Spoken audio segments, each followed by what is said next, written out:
I have to plug in my what?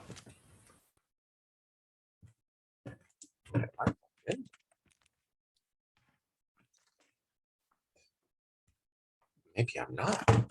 Aha. Difficulties. All right. Let's check this.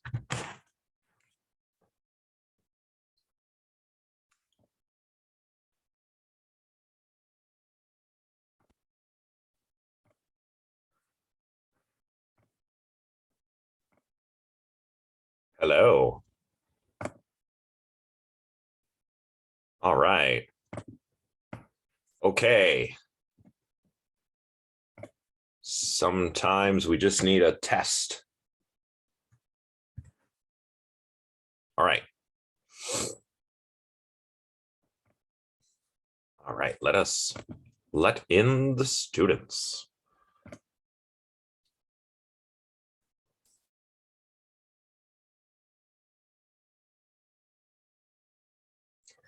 All right. Oh, one more person. Let's let them in. Hi, everyone. My audio interface is giving me a little trouble again, so I hope everyone can hear me. Customary check, see if everyone can hear me. All right, thank you. Excellent. Thumbs up and a yes. Awesome. So I'm gonna switch things up today. For reasons that I hope will become apparent as we dive into the lecture. We're still going to cover the beginning of technological determinism. But before we do that, we're going to finish off our slides on phenomenology, artificial intelligence, all that cool stuff we were talking about, because I really want to finish that discussion. And maybe after we're done those slides, we can have a little free form thing if anyone wishes to. And then we'll move on to technical determinism. And what we're going to technological determinism, excuse me. And what we're going to do with that is not use any slides. Because I was reading the chapter and I said to myself, am I technologically determined? Technological determinism is the idea that, as we'll see, No, there's no slides. And people are asking me. There are no slides. I'm explaining why. Why is Zoom being all silly? Yeah, Stefan, yeah. No, here's my reason. Okay, so technological determinism, as we'll discuss, is this idea that not only is technology autonomous, out of human control, technological determinism implies that, but it also implies that technology determines us. So I'm reading this chapter, right? And I'm thinking to myself, am I technologically determined when I teach this class? Maybe. I put together a slideshow every time because I feel like I have to. I feel like it's customary, right?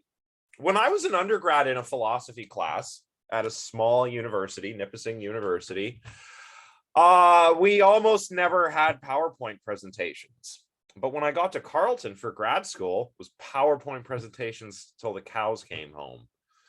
And I just started doing things that way. And then I was reading through this. I thought, oh, is this technology that's available to me? Not just PowerPoint, but the entire technical apparatus of online course delivery determining the way I do things. I think it might be. And I guess I wanted to prove to myself that I'm not determined, technologically speaking. So I said, screw it. I'm not going to make any slides for this lecture. I'm going to do it old school, just as an experiment. And you can tell me at the end if you think I've broken free of the chains of technology, if you wish. Also, I wanted to play guitar. I hadn't played guitar in forever, so I practiced a bunch. That was fun too. So maybe I am determined. I don't know. But before we talk about all of that, we need to talk about the remainder of the phenomenology stuff. So let's do the old screen share right here. And let's get this puppy going. It's such a lovely day. I think I'm going to have a good day today. I hope you all have a good day too. It's so lovely outside, and we best enjoy it because some more winter weather is on the way. Come on, computer. I am determined by my slow computer. Oh no, not from beginning. No, Oh shoot. Oh well. Well, we'll get to the slide we want. No problem.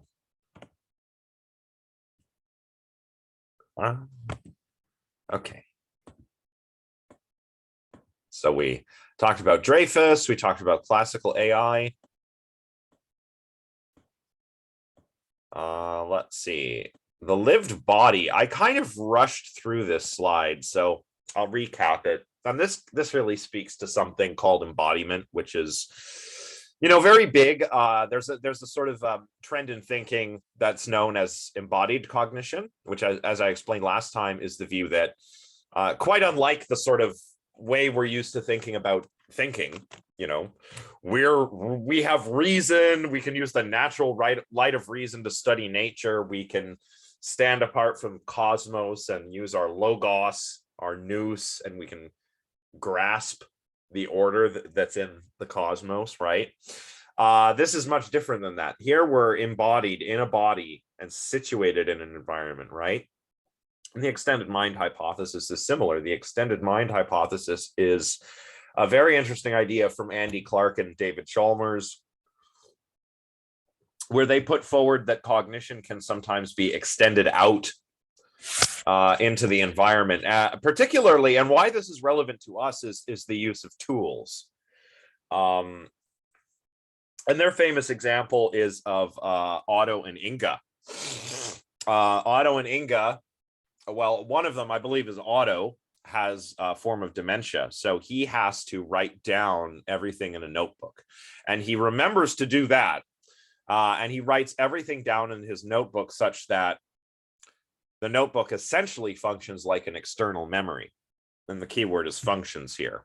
And Clark and Chalmers kind of ask, what is the difference if you're a functionalist, I guess, what is the difference between Otto's notebook and Inga's neural patterns, right? There's lots of other examples. If you find that one a little counterintuitive, the way that bartenders do it, this is something undergrads might be familiar with, right? Well, maybe not with COVID, but remember the last time you went out for a night out with your friends. Maybe you went to a bar or a restaurant. Maybe you put in an order for some drinks, right? And the server probably, maybe if he or she's really good, didn't write anything down, goes right to the bar and immediately gets out the glasses that he or she is going to need for each drink. Maybe one is a beer, so you get a tall glass, maybe a glass of wine, maybe one's a cocktail, maybe one's a nice non-alcoholic beverage, right? But you get each glass that you need out right away. And that kind of works as this sort of offloading into the environment, right?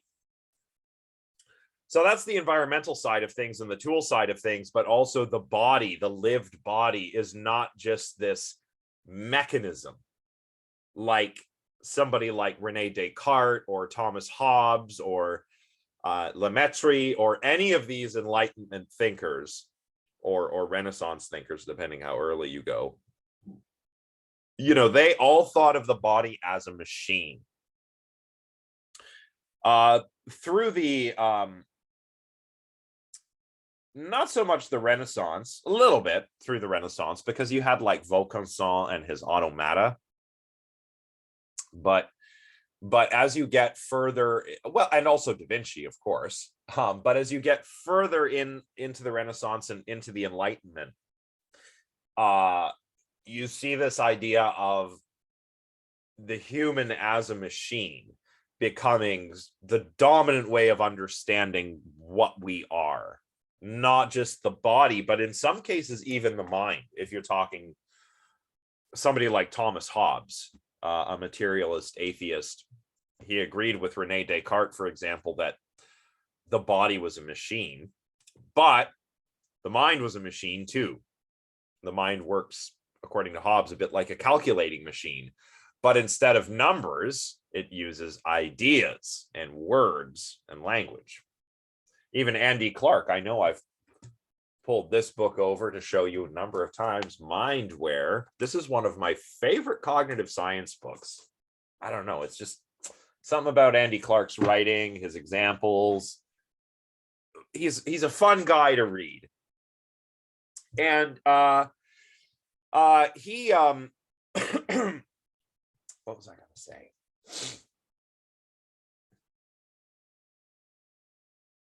I've lost my train of thought now. I distracted myself by grabbing that book. Oh, technology, right. Even Andy Clark, and this is kind of unusual.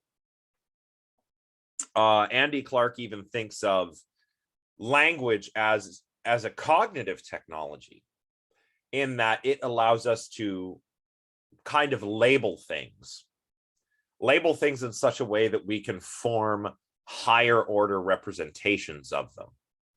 What I mean by that is like a higher order representation. Okay, what's a first, like a lower order representation might be my mental representation of this coffee cup, just for example, say. But then if you're looking at me, looking at the cup, and you have an idea of my experience looking at the cup, say, maybe that's a second order representation, right? It's something that it's a bit meta. Usually we think of language as natural language is the way we talk about it. Natural language is just a thing that humans do, and that's true. But it can also work as a sort of cognitive technology, in the sense that it can help us retain and assimilate these higher order concepts. And, there is a chapter in this book on human nature, language or tool use. Well, Andy Clark would say maybe those are the same. Maybe sharpening sticks with rocks is not all that different than coming up with words for things, so that when you say those words, other people can have those ideas that are associated with those words, right? I don't know. So, yeah, so Jonas says, I think that definitely relates to how we compare learning how to use a piece of technology to learning a language. I'd say, yeah, especially if you're learning a second language, right? It's maybe, or not necessarily a second language, but if you're learning another language like later in life, because kids grow up, they can learn 2-3 languages at the same time, no problem, right?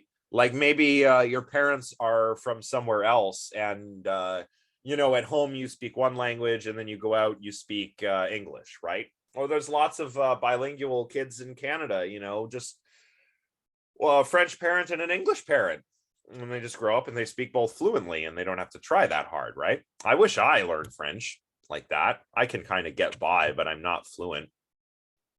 But when you're an adult learning a second language, you have to learn the rules.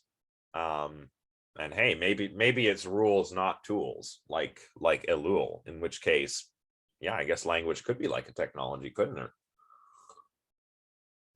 I don't know. I have this professor, I was at an undergraduate conference and I had finished my presentation, and I said, just kind of without thinking, oh, of course, language is technology too. And my professor disagreed with me, my political science professor. And I was just kind of like, oh, maybe I made too outrageous of a claim there. But then years later, I read Andy Clark, and I was like, no, damn it, I was right. So yeah, so we have this lived body too, right? The body is not a mechanism. It's the body that I seem to inhabit, the way it feels, the way I can control it and do things. My body experienced from within kind of is what makes me an agent in the world, right? So that's embodied thought and the lived experience and the lived body. So that's something that maybe will help us with this sort of tech. Or maybe neural networks can come to the rescue. Maybe. This is a different paradigm. We started to talk about this last time. But basically, okay, we have here an artificial neural network. This is a simple illustration of an artificial neural network that I found on Wikipedia. So credit to Wikipedia Commons. And this is a much different paradigm. It uses parallel distributed processing. What does that mean? Well, these neural networks are made out of what we call perceptrons. These perceptrons are artificial neurons, right? And basically, they're like little mathematical models, you know, designed to mimic the function and organization of neural networks in the human brain. And the inspiration from this initially comes from Donald Hebb and something that we call Hebbian learning. Donald Hebb was a neuroscientist at McGill University, actually quite a famous neuroscientist back in his day. And he showed us that learning in natural neural networks is like a process of association, right? Association in the sense that neurons connect up together and send signals to one another. The more neurons do this, the closer they grow together. You see, neurons are little nerve cells, and they have axons and dendrites. The axon from one cell will go and meet the dendrite of another cell, and they'll sort of almost touch, but not quite. And this is called a synapse. And in the synapse, you have little chemical messengers, right? You have your neurotransmitters, right? These modulate the electrical conductivity in the synapse. And of course, signals can fire across the synapse. Electrical signals fire across there. Some neurons are binary. They either fire or they don't. Some neurons have like non-linear activation functions. So a little bit of activity will make the neuron output a little bit. So a little bit of input into the neuron makes a little output. A little more input makes a little more output. There are step functions. So a little input does nothing until you get to a threshold, and then the neuron fires and outputs a signal. Yes, Tess, you beat me to it. That's exactly what, that's the sort of famous dictum of Hebbian learning. Neurons that fire together wire together, and that really, you know, that illustrates that associative nature of learning. I would add to that, neurons that fire apart wire apart. So neurons that fire together, in the sense that they share a lot of information, or a lot of information flows through that network, wire together in such a way to support whatever computations are going on in that network, right? The idea is the same here. Initially, we started off with just perceptrons. Perceptrons, I believe, were invented by one Rosenblatt quite early on. And you know, this is, I'm talking the 50s and 60s, when a lot of this would just be done on like a chalkboard, right? So a perceptron is a single layer neuron, a single layer neural network. It means it has an input, it has some activation function, and then an output. So the input is some signal between 0 and 1, say. We can make our activation function whatever we want. Let's make it 0.5. And then the output is whatever we want it to be. Sometimes a perceptron can multiply a signal, right?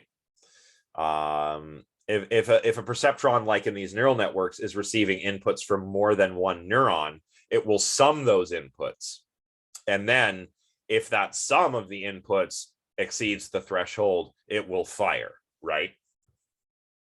So and these are meant to mimic the structure and function of the human brain, but in a sort of broad scope sort of way. The most complicated neural networks we have do not contain nearly as many neurons or neural connections as the brain does. No, what we're doing is probably more accurately, depending on the neural network, we're just mapping either just functions, or, I mean functions, neural functions, not mathematical functions, We're either just doing that, or we're aiming at some level that's not quite at the level of the neuron, but not at the level of the whole brain, the level of the cortical column, perhaps, or something like that. Nonetheless, they've proven very interesting, right? So yeah, as I mentioned, the single layer artificial networks, the perceptron, has been around for quite some time. There have also been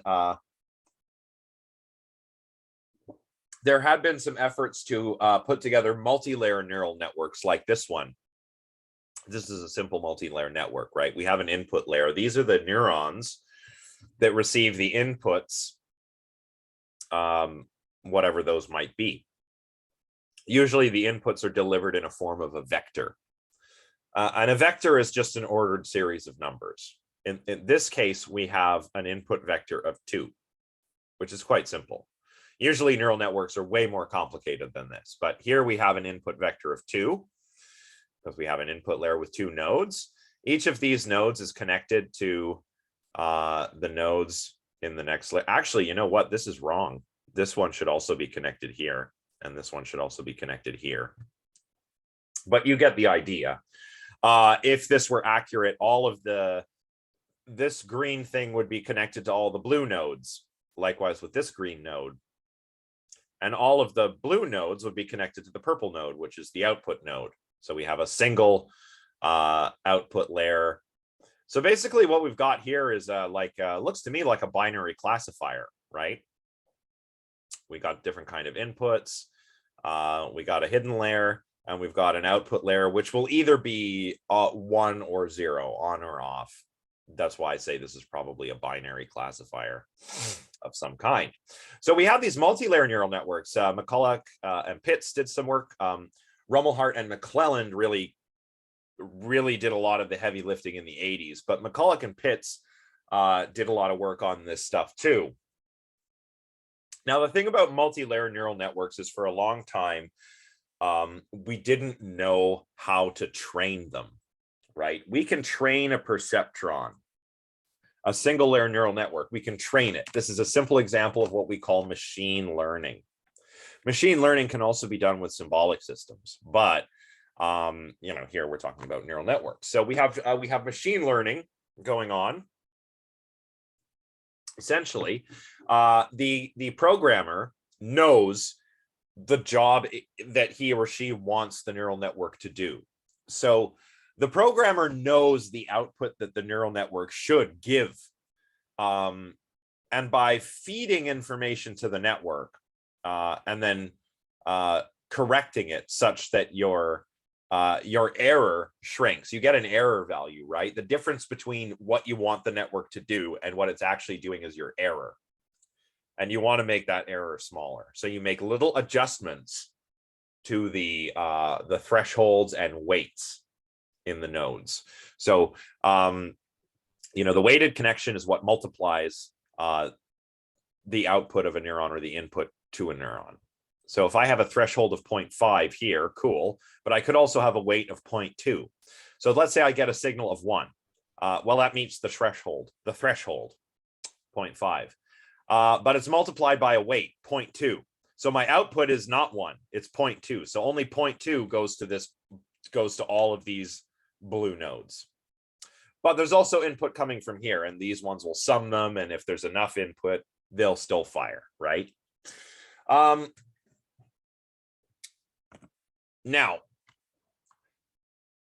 we didn't know how to train them, multi-layer neural networks, for a long time. And also, as Marvin Minsky and, I can never remember Pappert's first name, but as Minsky and Pappert showed, these multi-layer neural networks couldn't solve for functions that are not linearly separable. So if I've got a simple neural network like this, I could make it do a lot of different binary Boolean functions, right? Like and. I could make an and gate with it. No problem, because that's linearly separable. I could not, however, make an exclusive OR function. because it's not linearly separable. What this means is that if you plot if you kind of like, plot everything on a graph,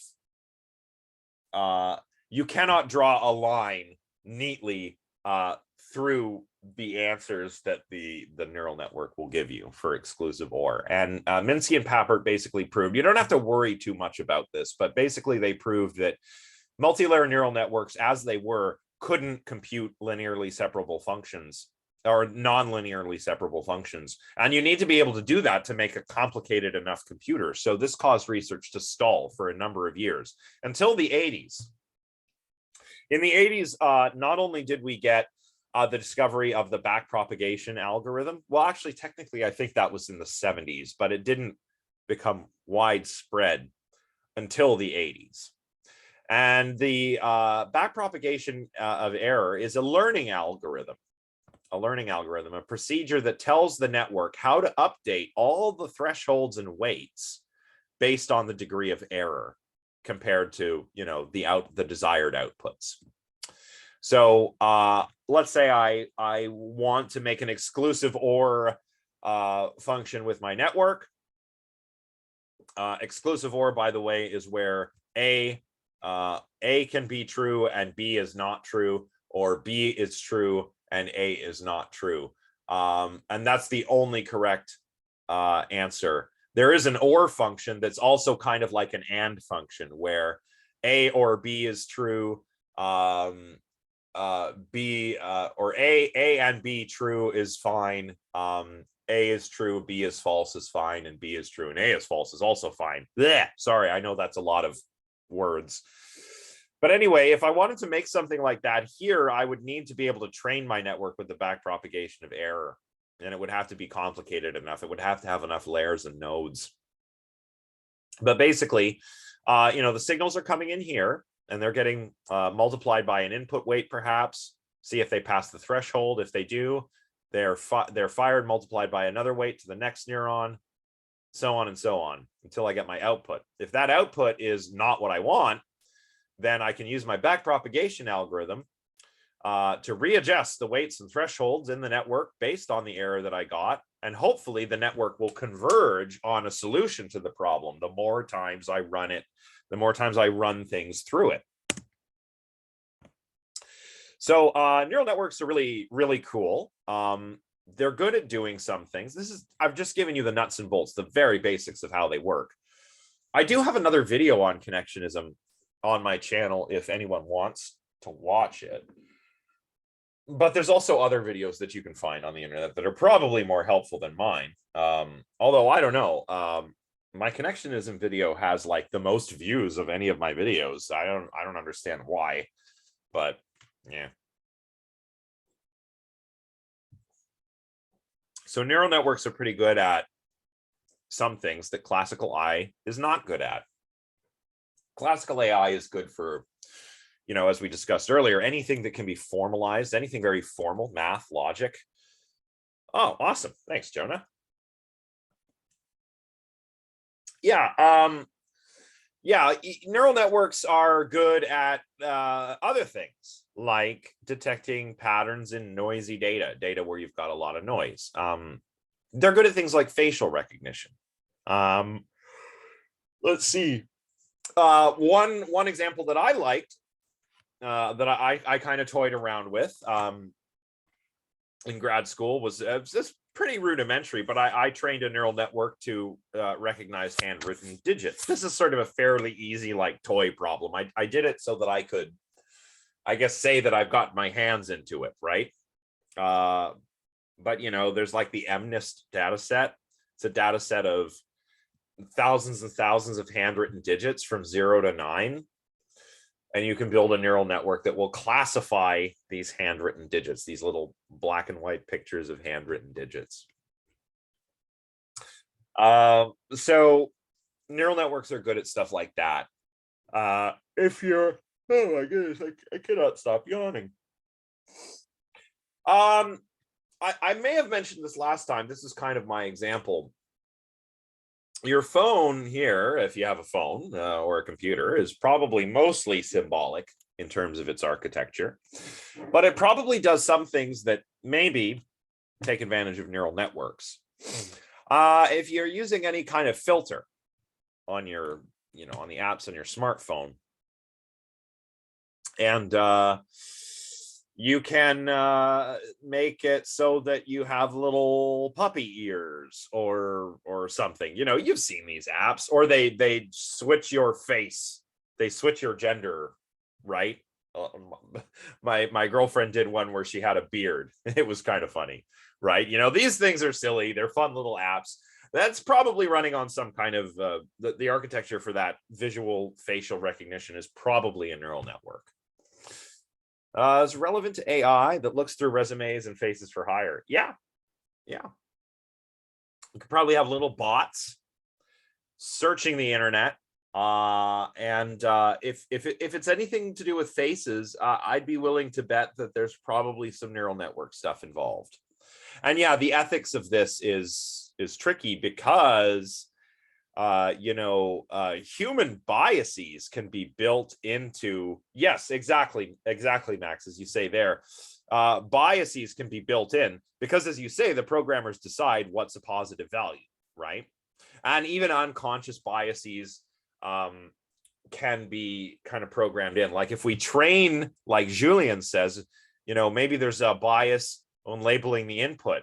Maybe somebody's got an implicit bias, and I don't know, maybe they have a whole bunch of white faces in their training data. Well, what's that going to do for all of the people of color who are good at stuff, who want a job, right? So that's bias. That's tech bias built right in. And yeah, sometimes maybe this is intentional, but a lot of the times we don't even realize we're doing it, and that's the scary part. And yeah, the cringe Silicon Valley culture. Yeah, I mean, well, what's this about Elon Musk that was in the news a little while ago? How he had some of his I mean, this goes far beyond what we're talking about, but I heard something in the news about how some of his plants in Texas were segregated between black and white workers. And I'm like, what? Like, oh my God. Yeah. I didn't read too much into the story, but apparently there's one plant that was predominantly black, another that was predominantly white, or areas of the plant. Graffiti, there was like racist graffiti being written. Yeah, Max says, I mean, Elon Musk was he's South Africa during apartheid. That's where he was from, and his family benefited from that. So there's obviously some bias there. Hopefully Elon Musk doesn't find this and sue me, or maybe he'll just offer me $5,000 to shut up. I don't know, but yeah, so there's this kind of bias in tech. There's like explicit bias, there's overt racism, but there's also implicit bias, and implicit bias is what we have to watch out for. Implicit bias doesn't mean you're a racist, but it does mean that you may be unintentionally like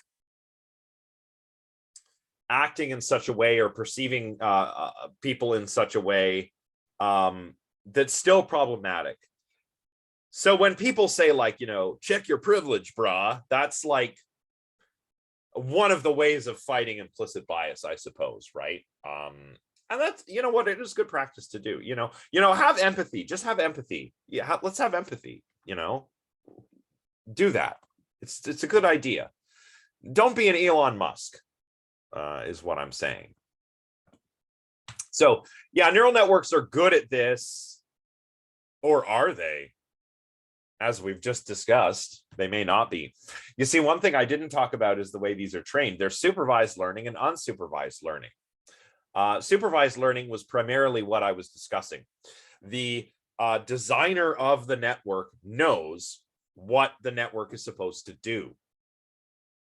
So they train it, they show it the examples that they want. That's supervised learning. You could also have unsupervised learning. Unsupervised learning might be like Google's chess AI, DeepMind, It just learned to get real good at chess by playing against itself. It's not like we fed it examples of, well, or maybe we did. I'm actually not sure, but if you just had a chess playing neural network that played against itself, it would learn chess pretty good. But there are problems. There are problems with this, just as there are in other areas. You know, the problem is always the human side of things, often. And the fact is that this may not subsume the symbolic paradigm because, as we were talking about last time, every neural network is always run on a symbolic architecture anyway. These neural networks are actually virtual because they're not run on an actual parallel distributed architecture. This is just virtually run on a symbolic machine, a machine that uses ones and zeros like my laptop, right?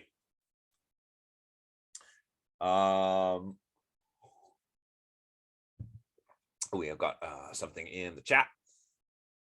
Yeah, really. Or if we're talking good as in the normative sense, its coder can only be as good as its coder.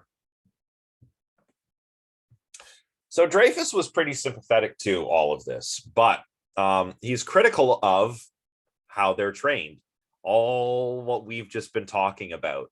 And the worry here is not just that in supervised learning that that you'll impart some kind of algorithmic bias to the machine. That's not just the only worry. The other worry is that a lot of the intelligence in this artificial intelligence is really just put there by the programmer. It's not like it's learning all that much. You know, it all comes down to how I train the network. And the intelligence, this means that, you know, are these things really that intelligent? And you can make the same argument about symbolic AI. Are these things really that intelligent if the intelligence is put there by the programmer, right? Max has his hand up. Go ahead, Max. I think another thing to consider with considering like the intelligence of the programmer, the programmer themselves is also under conditions and rules of which they make the AI. So if you want to talk negatively about biases, like, okay, yeah, maybe it's racist, but also like there's like international regulations, rules, and codified business practices that affect like what the programmer can input or like what the programmer is allowed, especially in the realm of privacy. That's like probably the biggest thing with AI. Yeah. Well, not the biggest thing, a really big thing about AI. So there's like a lot of privacy laws that actually varies region to region. Yeah. I think yeah. Europe is a pretty cool example. I think they're kind of on top of this stuff. We are less so here in terms of privacy and the ethics of AI, I would just say. But you're right. That's a good point. Corporate culture, business practice. That's a very good point. Thank you, Max. Zach says, of computers, the trick is to remember it's not smart, just really damn good at recognizing patterns. Yeah. Yeah, Zona. Hey, people play chess. I play chess. I'm on chess.com, but I'm not very good. So just saying, if anyone wants to challenge your professor, you might win. I'm not good at chess. But anyway, yeah, so I guess this kind of speaks to where we're going with all of this, right? Autonomous technology and technological determinism. It's all very complicated. Anyway, let's move on. I think we're nearly at the end of these slides. Yes, Heideggerian AI. So, as I mentioned at the beginning of last lecture, Dreyfus's work faced some initial resistance, but it has had a pretty big impact on the way that work is done in this area. So maybe we can try this Heideggerian AI approach that he's suggesting, right?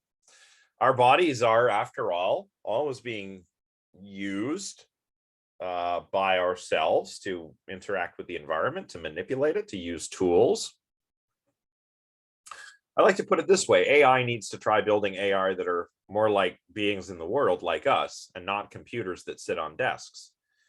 Because we're not computers that sit on desks. We're rather like fleshy robots that have to contend with the world, right?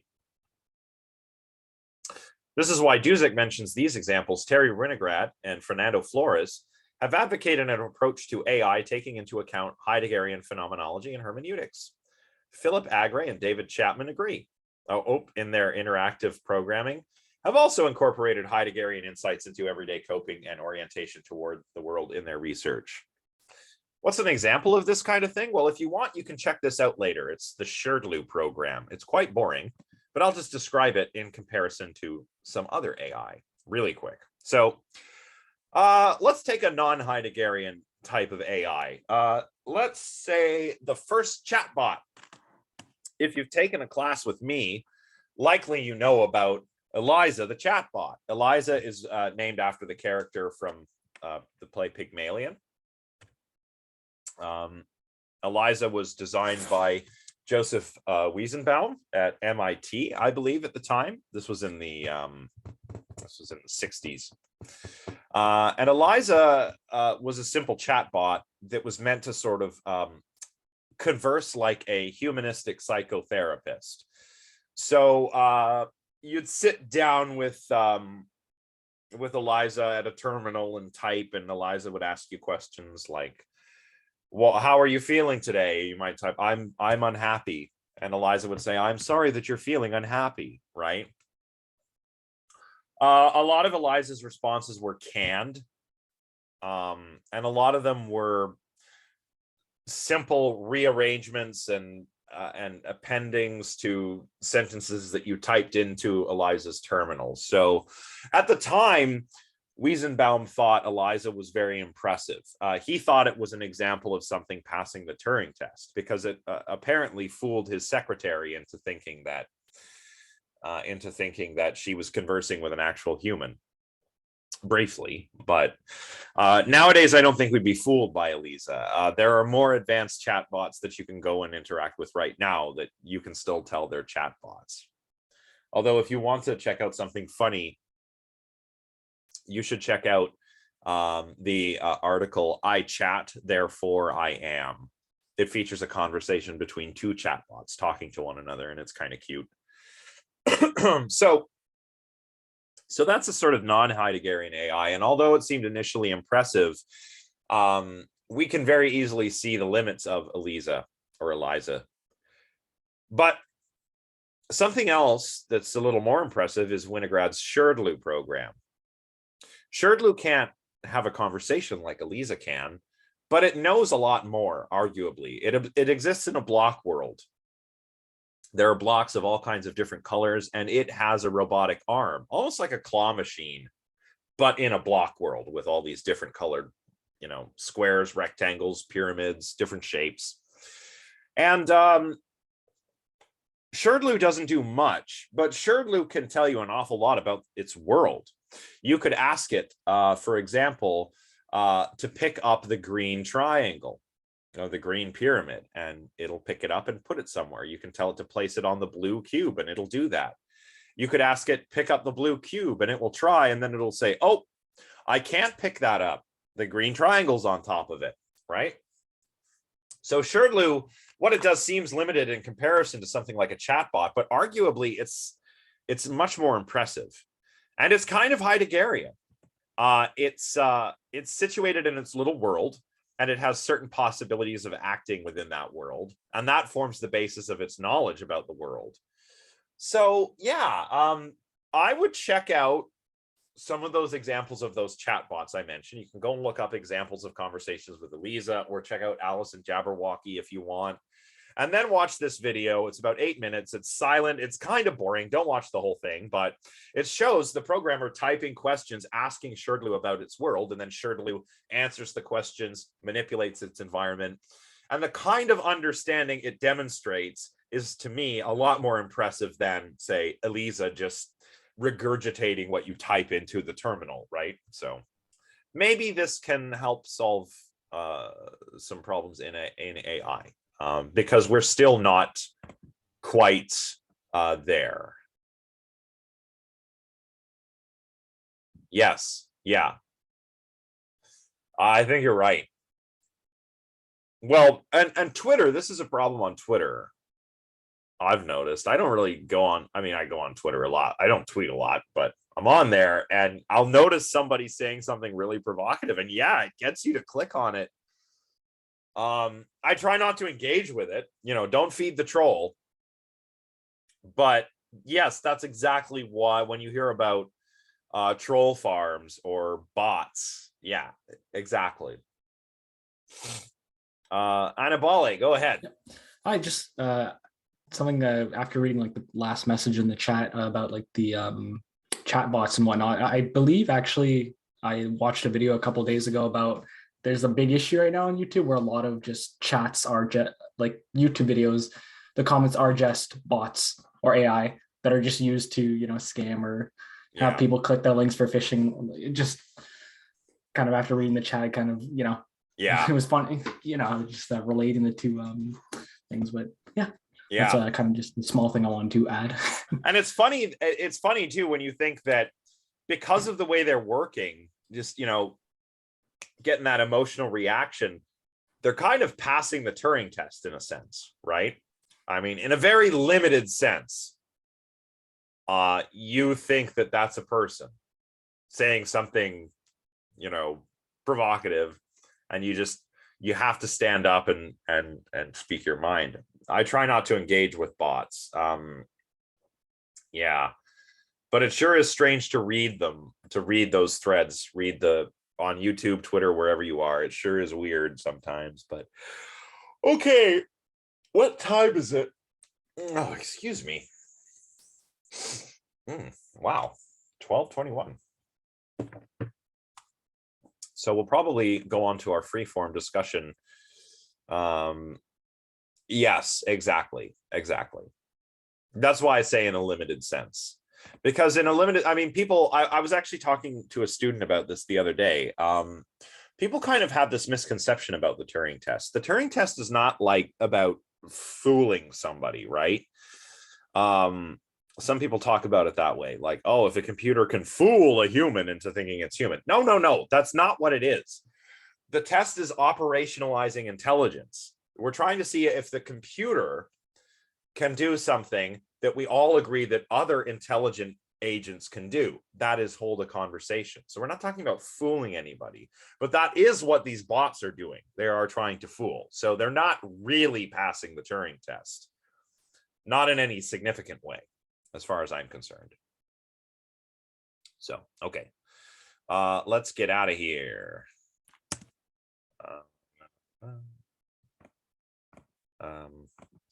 Get rid of the slideshow. There we go. And no slides, but I got the textbook. So this is old school. This is what my professors would do. They just show up and they'd have their lecture notes or a book, and they just show up and be like, I was thinking about this quote from this page, and then we talk about it for an hour, right? Good old days. So what is technological determinism? Well, as you can see here, it's the claim that technology causes or determines the structure of the rest of society and culture, right? And it's kind of related to, but not exactly the same as the notion of autonomous technology, right? Autonomous technology is the idea that technology is not in our control. So autonomous technology, I guess, as Dusek says here, generally presupposes technological determinism. After all, if technology determines culture, then society and culture can't affect technology, because technology determines those things. Technological determinism doesn't presuppose autonomous technology, though.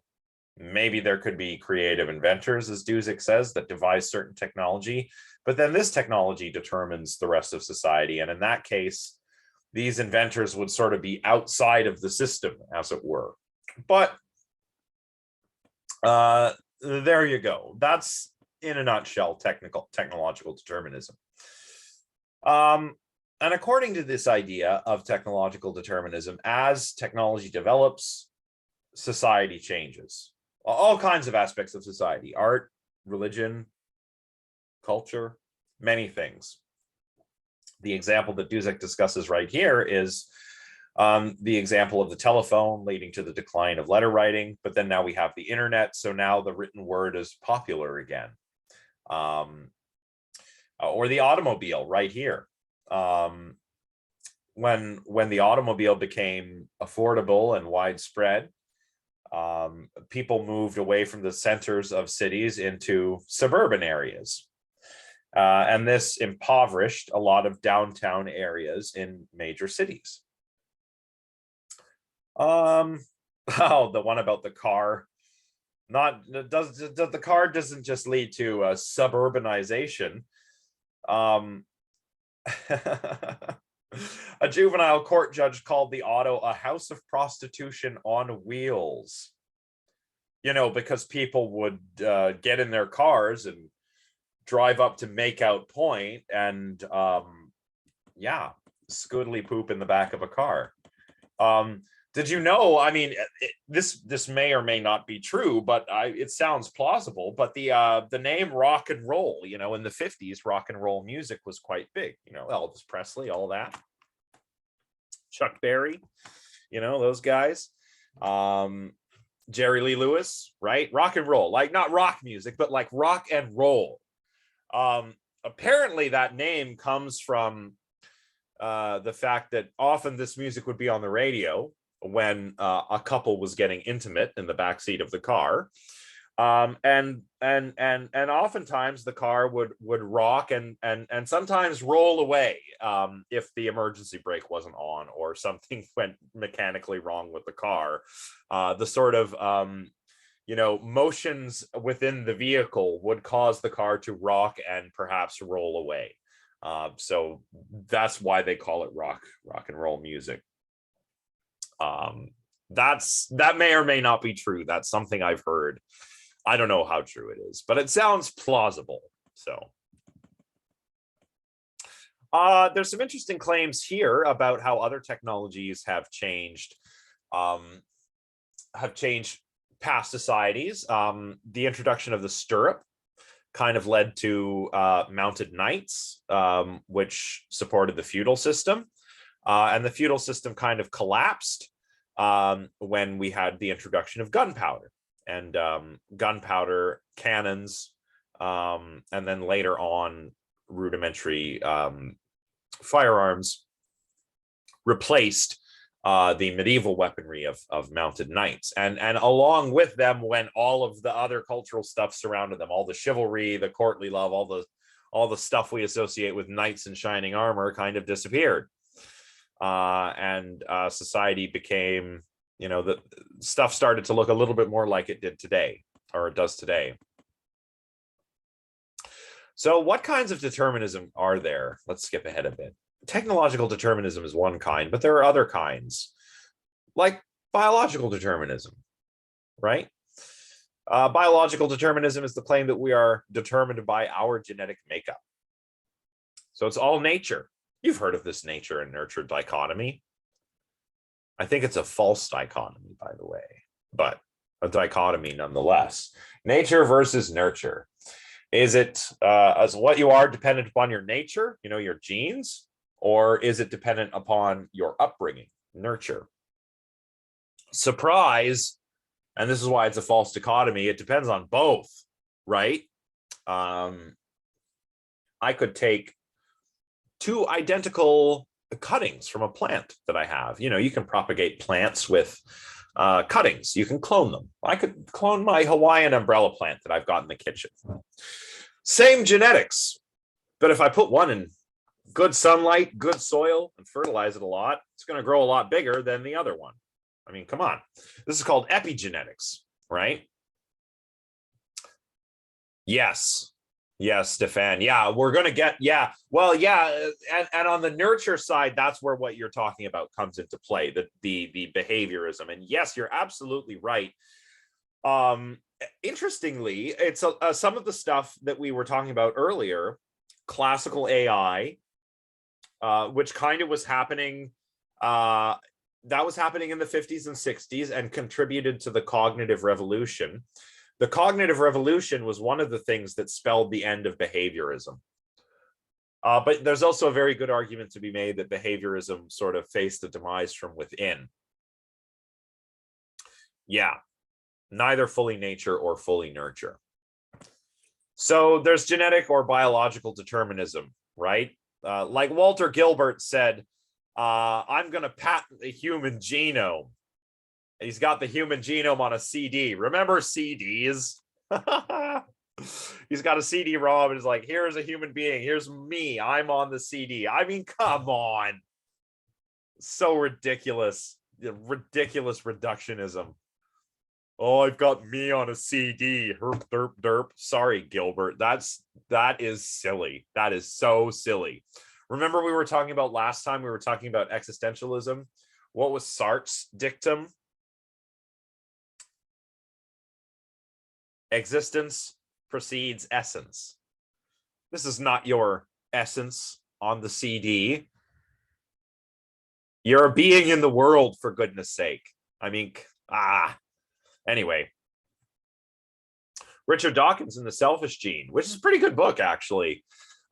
He's not very good at philosophy, but he's good at ethology. He claims we are robot vehicles blindly programmed to preserve selfish molecules known as genes. And incidentally, the whole thing in The Selfish Gene is not that we have a gene for selfishness. No, it's that genes that encourage pro-social altruistic behavior, genes that make us act unselfishly, are actually, that's the genes doing what's in their best interest to propagate and spread. That's what that book is about. And the arguments are interesting, nuanced. It's a good book. You should read it. It's a classic in popular science. But if you go and read The God Delusion, you're going to be disappointed in the level of philosophy that's going on there. Just saying. So this is genetic determinism. But there's also environmental determinism. And as I said, this is the nurture side of things. Right? You have, for example, John B. Watson, who founded behaviorism and then went on to become the vice president at the J. Walter Thompson Advertising Agency. And you know what? I bet he was really good at that as a psychologist. A lot of psychologists go and work for ad agencies. I wouldn't want to do that. I don't know. When you go to grad school, you have those conversations when you're nearly finished, right? So what are you going to do when you're all done your PhD? Are you going to go work for the government? Are you going to go work for the company? No, I'd like to stay in academia. Well, that's pretty tricky, but good for you. That's the kind of conversation that gets had, right? So a lot of people do go into private industry, or take a government job, or do academics and then transition into that environment. Oh gosh, what's his name? Rodney Brooks. Rodney Brooks was a famous roboticist who worked at MIT for years. He worked on these, what he called creatures, robots that worked without symbolic representation. They weren't neural networks. No, they were sort of programmed to act. It's the subsumption architecture. They're designed so that it's emergence again. Emergence. They just have a couple simple things they can do, but you get very complicated behavior out of them, and it's very interesting stuff. But what did he do with that? He went on to found a company that you've probably heard of. Rodney Brooks started selling robot vacuums called Roombas. So, good for him. But yeah, I always thought I've got to stick with academics. I started in business. I know this is a weird tangent, but yeah, I started in community college in a business admin program. and I was getting A pluses without trying, and I hated what I was learning, and I said, F this, I'm going to go study philosophy. And I went across the hall and got a book, blah, blah, blah, looked at all the offerings, philosophy. Yep. And I never looked back. So I don't know. I couldn't be like John Watson and become the vice president of an advertising agency. I don't, yeah, sell out. What a sellout. So, but what did he say? Why was he good at his job at the advertising agency potentially? Well, he said this. He said of his behaviorist program, give me a dozen healthy infants, well-informed, and my own specific world to bring them up in. And I'll guarantee to take anyone at random and train him to become any type of specialist I might select. Doctor, lawyer, artist, merchant, chief, and yes, even into beggarman and thief, regardless of his talents, penchants, tendencies, abilities, vocations, and race of his ancestors. Wow. I'll program a good human. Maybe. I have not read this, but perhaps.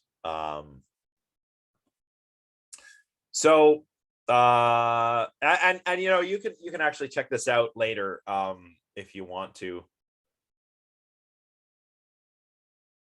Yeah, it makes you think of Rousseau, right?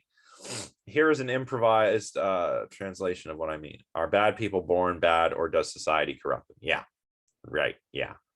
Well, because Rousseau thought that if I'm not mistaken, it's been a while, but Rousseau thought that we were all fundamentally good, and that our natural state is a good state. This is why he has this idea of the so-called noble savage, right? And yes, I know that's not the preferred nomenclature, but what he had in mind was this, you know, the way that Aboriginals lived before Europeans came to North America would have been idyllic for Rousseau. Like it's perfect. We're all just living in our nature and it's fine. But if we have a bad society, it can make bad people. Yeah, humans training humans. Well, that's what I'm going to mention here, Stefan, is, and you can look this up, training humans or programming humans. Watson did the little Albert experiment, and it was exactly this kind of thing. This may be from that paper, actually. But he takes an infant and trains it to be afraid of like a bunny rabbit. And the way he does this is just awful. Like, he shows the infant the bunny, and then he's like making all this horrible noise, like banging pots and pans, and conditions this infant so that whenever he pulls the bunny rabbit out, it freaks out and starts crying. Like, what the fuck, Watson? Like,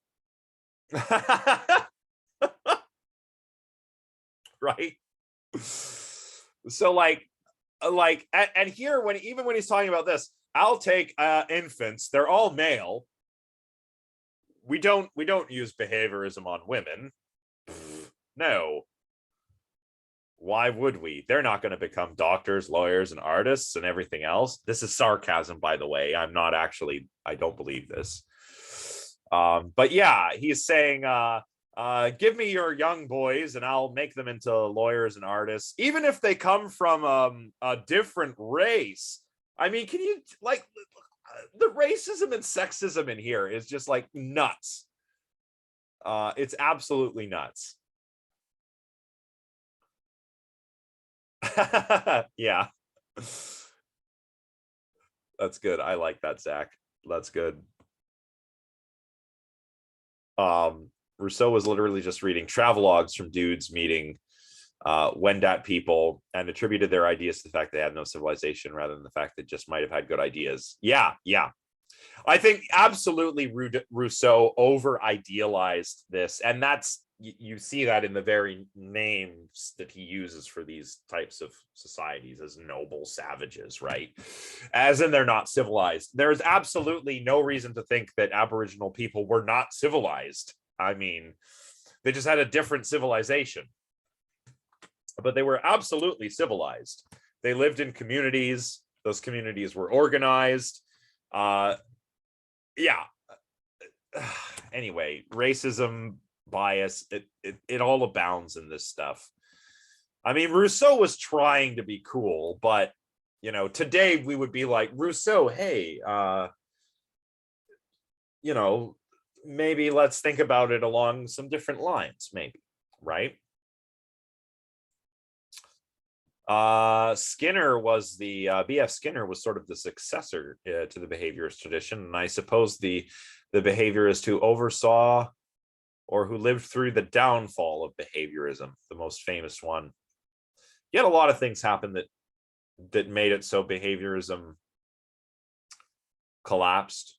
Part of that was from within. Edward Tolman in his studies with rats led to the idea of mental representations, mental maps. And of course, this is something that behaviorism couldn't explain, because behaviorism, the reason why it only studies behavior is because it treats the mind as a black box. We can't study thought. It's another kind of operationalism, right? With the Turing test, we operationalize intelligence by instead measuring verbal behavior. In the behaviorist tradition, it's behavior just in general, but also verbal behavior, which leads me to the next thing, which was Chomsky. Noam Chomsky comes along and writes a scathing, an absolutely scathing review of one of Skinner's books, where Skinner presented the idea that, well, language learning happens via a process of association and reinforcement. Language learning is a product of conditioning. And Chomsky comes along and delivers a very effective argument for why that cannot be the case. Because children just simply learn language too damn fast for it to be a matter of conditioning. There must be some kind of innate language learning mechanisms, which Chomsky calls universal grammar. And this kind of showed that, well, the behaviorists are wrong. We don't have to treat the mind as a black box. We actually can study cognition. So anyway, Laplace's demon. So these are some varieties of determinism. And this is such a weird chapter, because this box is like half of the chapter, and the next box is most of the chapter too. It's weird. Anyway, Laplacian determinism. This is an extreme form of determinism, and when we're talking about this kind of determinism, we are talking about something that is quite metaphysical, right? When we're talking about nature versus nurture, behaviorism or genetic determinism, that's specific to certain kinds of things, right? Maybe I'm determined partly by my genes, but maybe if I'm aware of that, I can still make decisions that run contrary to my nature, right? So these are all kind of like lowercase letter d determinism, but determinism here, as we're about to consider it, is like a metaphysical kind of determinism, the way the universe is. So in his philosophical essay on probabilities, Pierre-Simon de Laplace formulates this idea of Laplacian determinism, and he uses this intellect or spirit, which has come to be known as Laplace's demon, right? And it has godlike knowledge. It knows, quote, the position and state of motion of every particle in the universe, and it can perform very complicated and long calculations. So it would be able to predict every future event, all human behavior, all social changes, anything that's caused. It could know it. It could predict it and know it. It would know what you'd be doing tomorrow or 20 years from now. God is like Laplace's demon, right? If you imagine an omnipotent God, an all-powerful God, and an omniscient God, all-knowing God, well, then that God would be like Laplace's demon, and that would imply that the universe is determined, wouldn't it? Yes, it would. So yeah, that's Laplace's demon. Why the demon and not God? Napoleon Bonaparte asked him, "Where's God?" And Laplace said, "I have no need of that hypothesis." So, yeah. Then they talk a little bit about the multiple body problem, which I think we might as well save this stuff for next time. But I just wanted to introduce Laplace's demon. I think for the next for the next class, I'll probably look at how big this box is. 6.1 is like 3 pages long, and 6.2 is also 3 pages. Like what? Just why is it in a box? I don't know. Yeah, it's so long. It's so weird. So I think maybe I want to leave it there. I know it's a little bit early, but I think I want to leave it there, and I'll be back next week with slides, and I'll recap some of the ideas we've talked about, just so that they're there, just so that you have that cognitive technology. The slides work as an external memory. Woohoo! See what I did there? Cognitive technology. We'll keep talking about determinism. We're going to get into some interesting discussions about the metaphysics of determinism, or the metaphysics of freedom of the will, really. Are we free, or are we determined, or are we still free in spite of being determined? We'll consider this by talking about the material in these boxes, and then we'll move on and discuss the rest of the chapter. So that's it for today, everyone. Let's stop sharing the old screen. I know this was a bit of a change, but rather unintentionally, the last few slides on the previous slideshow took me a long time to get through because I was riffing a lot. So yeah, well, it was a nice experiment. What do you think? Was I determined? Did I break free of the bonds of determinism, or was I still just determined? I said to myself, oh, I'm going to not do slides because, damn it, I'm not technologically determined. Yeah, we're still determined. We're still using Zoom. I still had to get up and be here. Cameron just asked me a question. Yes, you will hear from me. I'll get back to you right after this. Yeah, I think we're still determined to some extent. But also I'm still kind of free. No one's got a gun pointed to my head making me make slides every day, or making me show up and lecture when I'm supposed to. I am doing that of my own volition. So I don't know. We'll probably keep talking about this more next time, though. Max, go ahead.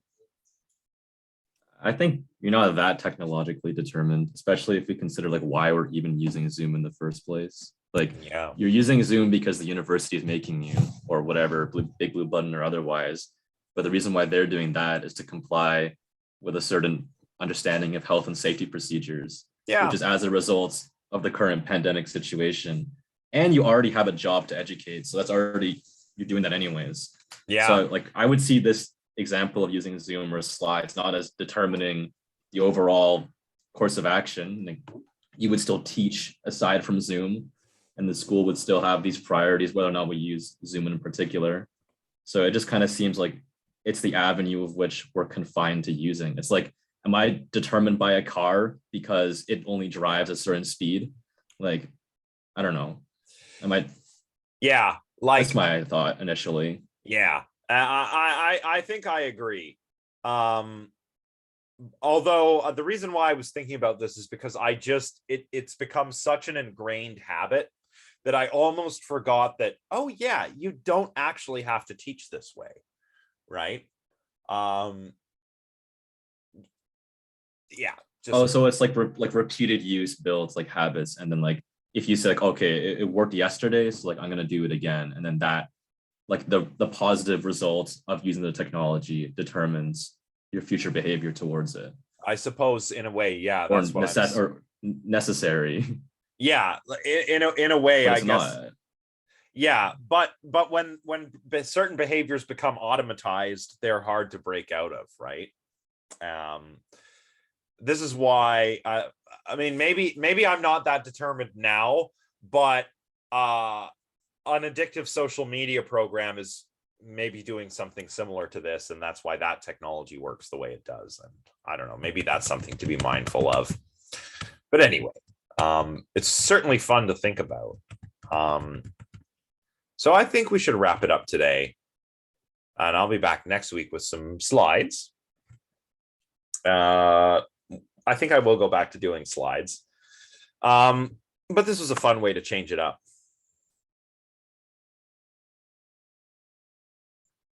Yeah, okay, that's good feedback, Tess. That's good to know.